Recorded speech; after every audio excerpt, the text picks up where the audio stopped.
If you should visit a place that has a lake in the woods and a beautiful waterfall, then you may also find two little engines called Skarloey and Rheneas. The engines know everybody, and everybody knows them. There are two more engines, Sir Handel and Peter Sam. They used to be called Stuart and Falcon, but they like their new names better. One day, Sir Topham Hatt sent Edward to the works to be mended. A big surprise awaited Edward. It's Skarloey. What's he doing here? Skarloey was pleased to see Edward. I've been sent here for a rest, he sighed. I was put in this shed so that I could see everything and not be lonely, but I do miss Rheneas. He's going to be mended. I wish I could be mended too and pull coaches again. Just then, some workmen arrived. We're going to take you to the works now, Edward. Come along.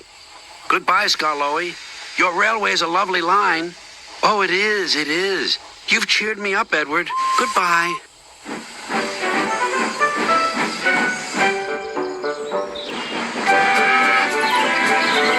Meanwhile, Sir Handel was having trouble with some coaches. He tried to be kind, but the coaches didn't trust him. They were awkward and rude. There was worse to come. Some careless sheep had strayed onto the line. He's bumped us, screamed the coaches. Let's get back at him. They surged into Sir Handel and pushed him off the rails. No one was hurt, but Sir Handel limped sadly to the shed.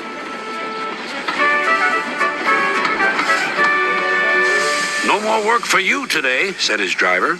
How are we going to pull the visitors' train without an engine? What about me, sir? Skarloey, can you do it? I'll try, said the old engine.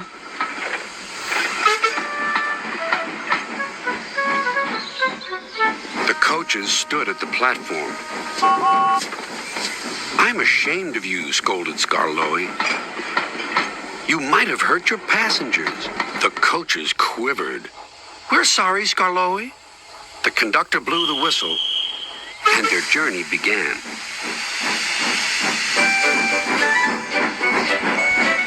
Skarloey remembered all the gates and stiles where he had to stop. The sun shone, the rails were dry. This is lovely, sang Skarloey.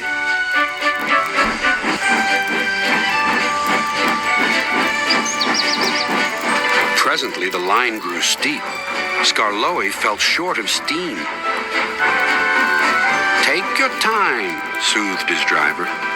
It'll be better downhill, Skarloey said to himself. But it wasn't. His springs were weak, and the rail joints jarred his wheels. At last, a spring gave way.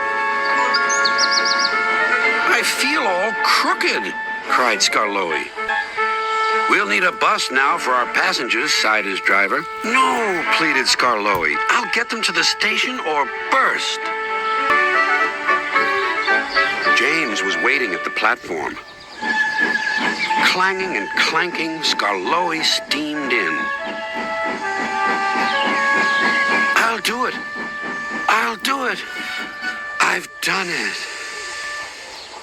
James collected his passengers and respectfully puffed away.